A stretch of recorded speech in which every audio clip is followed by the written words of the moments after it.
अस्सलाम वालेकुम नाज़रीन, मैं हूं आपका दोस्त मोहम्मद अरसलान। जवाब तो दिया जाएगा कि एपिसोड 9 में आप सब लोगों को खुशामदीद कहता हूं। आज के हमारे इस व्लॉग में हम चाइना, भारत और अमेरिका के हवाले से कुछ अपडेट्स आप लोगों के सामने रखेंगे।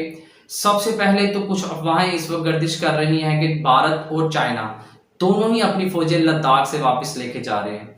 तो ऐसी किसी भी अफवाह में कुछ भी हकीकत मौजूद नहीं है।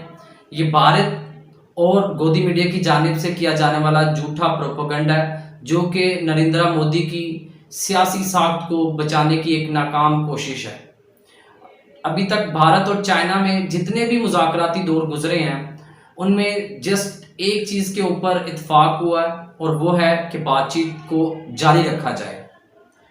अब बात कर लें कि इस पूरी गेम में जो बड़े प्लेयर हैं, जो मेन प्लेयर हैं, वो अब सामने आना शुरू हो चुके हैं। अमेरिका साउथ चाइना सी में अपने 2 बहरी जहाज जो कि एयरक्राफ्ट कैरियर्स हैं उनको भेज रहा है, और यूरोप ने भी कहा है कि वो भी अपनी बहरी जहाज साउथ चाइना सी में भेजेगा। साउथ चाइना सी को समझना बहुत ज़रूरी है।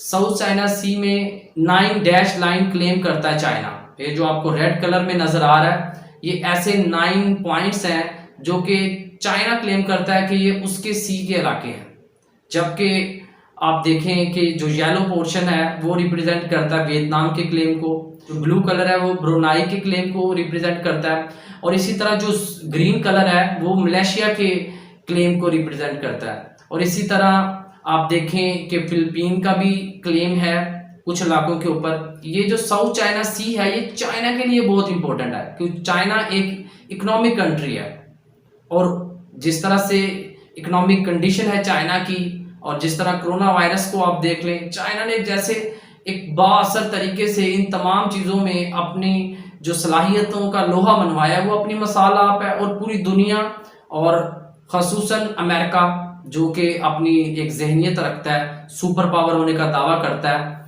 तो उसकी जो एक रेपो थी, एक पीआर थी, उसको कहीं ना कहीं चाइना ने हर्ट किया।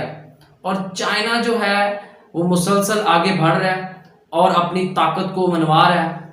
और अमेरिका इस वक्त चाइना के साथ वही गेम कर रहा है जो उसने रशिया के साथ की थी। आप लोग जानते होंगे कि सोवियत यूनियन के टुकड़े टुकड़े किए थे।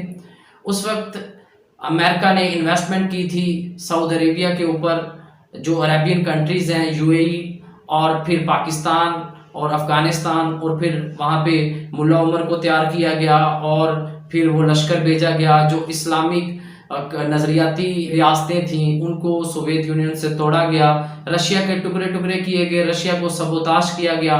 अब वही गेम जो है वो चाइना के साथ खेलने की कोशिश कर रहा है अमेरिका। अब इंडिया को इस दफ़ा उसने चुना है कि इंडिया जो है इसमें साथ दे, मगर यहाँ पे सिचुएशन कुछ मुख्तलिफ है रशिया की निस्बत, क्योंकि उस वक्त जो रशिया था उसकी जो सिचुएशन थी, रशिया उस वक्त इतना तगड़ा नहीं था, क्योंकि उसमें जो अंदर से आवाज़ें थी वो काफ़ी उठ रही थी। तो वो इस वजह से रशिया की सिचुएशन उस वक्त मुख्तलिफ थी। आप इंडिया में देखें तो वहाँ पे आपको खालिस्तान जैसी तहरीक नज़र आएगी, आपको कश्मीर जैसी तहरीक नज़र आएगी, आपको नक्सलबाड़ी तहरीक नज़र आएगी, आपको मणिपुर में सेपरेटिस्ट तहरीकें नज़र आएंगी। ऑल ओवर द इंडिया आपको दर्जनों के हिसाब से जो है तहरीकें नज़र आएंगी। फिर आप अगर उनके हमसायों को ले लें तो अब ये 2 फ्रंट की बात नहीं रही कि जस्ट पाकिस्तान और चाइना नहीं है, 2 फ्रंट नहीं है। अब भूटान भी है, नेपाल भी है, श्रीलंका भी है, बांग्लादेश भी है, और दीगर ममालिक भी हैं। अब देखें कि इस रीजन में जो मेन प्लेयर है वो चाइना है, और मोस्टली जो कंट्रीज़ हैं वो चाइना की सपोर्ट में हैं। और अगर हम देखें जो हवाई डिस्टेंस है वो अप्रोक्सीमेटली 11,641 किलोमीटर के करीब है। तो अमेरिका के लिए तो ये पॉसिबल नहीं है कि वो जो है कोई ज़मीनी लड़ाई जो डायरेक्ट इन्वॉल्वमेंट हो वो कर सके।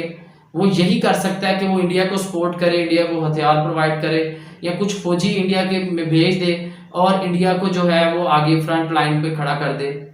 अब सोचना इसमें इंडिया को है कि क्या उसमें इतनी सख्त है कि वो जंग में जाए, क्योंकि जब भी कोई कंट्री जंग में जाती है तो उसका बहुत सारा नुकसान होता है। इस चीज़ से सारी दुनिया बाखबर है, तो इंडिया को भी सोचना पड़ेगा। अब एक और इम्पोर्टेंट बात कि पाकिस्तान का इसमें क्या किरदार होगा। और पाकिस्तान आप जानते हैं कि पाक चाइना दोस्ती की मिसाल आपको कहीं नहीं मिलेगी। लेकिन जो पाकिस्तान और अमेरिका के ताल्लुकात हैं वो भी जो है कि किसी से ढके छुपे नहीं हैं। अब पाकिस्तान का जो किरदार है कि अगर वो चाइना के साथ जाता है तो उसे क्या फ़ायदा होगा, और अगर वो अमेरिका के साथ जाता है तो उसे क्या फ़ायदा होगा। चाइना के साथ जाएगा तो क्या नुकसान होगा और अमेरिका के साथ जाएगा तो क्या नुकसान होगा। तो ये जो चीज़ है, इस चीज़ के हवाले से हमारा अपकमिंग डेज में एक व्लॉग आएगा। नेक्स्ट व्लॉग जो है हम इसके ऊपर बनाएंगे।